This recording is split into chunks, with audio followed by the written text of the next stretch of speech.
समस्त भगवत प्रेमी मित्र बंधुओं को सादर जय श्री कृष्ण।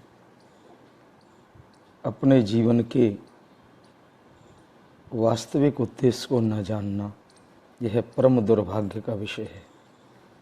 हम सभी प्राय जन्म से लेकर मृत्यु तक अपने जीवन के वास्तविक उद्देश्य से अनभिज्ञ ही रहते हैं।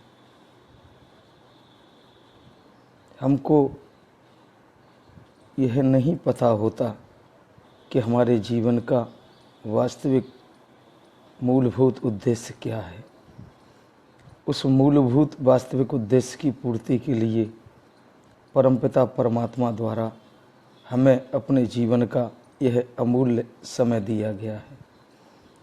उस अमूल्य समय को हम व्यर्थ ही प्रमादवश भ्रमवश उन उद्देश्यों की पूर्ति में लगाते हैं जो हमारे जीवन का उद्देश्य कदापि नहीं है।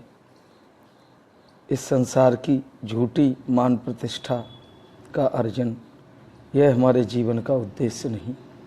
इस संसार के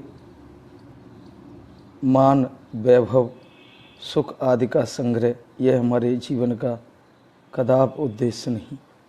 हमारे जीवन का उद्देश्य वही है जिससे हमारे जीवन की जो मूलभूत वास्तविक मांग है वह पूरी हो जाए।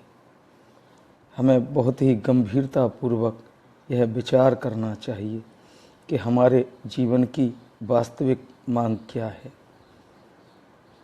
वास्तविक मांग की पूर्ति हुए बिना प्रकृति हमें शांति से बैठने नहीं देती।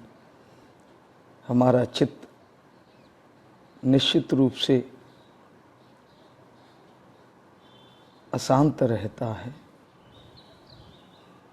जब तक हम अपने वास्तविक उद्देश्य को पाएंगे नहीं, हमें हमारे जीवन में शांति कदापि नहीं मिल सकती। मनुष्य जीवन के वास्तविक उद्देश्य को शास्त्र बताता है। शास्त्र कहता है इस संसार में आए हुए जीव को कुछ नहीं मिलता। इस संसार की तो स्वप्न रूप माइक प्रतीति है। यहाँ सब कुछ मिला हुआ भासता है लेकिन मिलता कुछ नहीं। हमारे जीवन की वास्तविक मांग है आत्मलाभ। हमें अपने आप का पता लग जाए, हमें अपने वास्तविक आप के स्वरूप का अनुभव रूप बोध हो जाए। यही हमारे जीवन की वास्तविक मांग है। यही वास्तविक हमारे जीवन की उपलब्धि भी है। शास्त्र कहता है आत्मलाभन परमलाभम न विद्यते। इस संसार में आत्मलाभ के समान कोई लाभ नहीं। वास्तव में जीव को अपना वास्तविक स्वरूप ही मिलता है। वही अनुभव रूप जानने में आता है। उसी को जानने से मनुष्य ज्ञात ज्ञातव्य होता है, प्राप्त प्राप्तव्य होता है, कृतकृत्य होता है। यदि हम अपने आप को पालें तो निश्चित रूप से प्राप्त प्राप्तव्य हो जाएंगे। हमारे जीवन की मांग पूरी हो जाएगी। फिर हमें अन्य किसी वस्तु की प्राप्ति की इच्छा नहीं रहेगी, कुछ करने की इच्छा नहीं रहेगी, कुछ पाने की इच्छा नहीं रहेगी।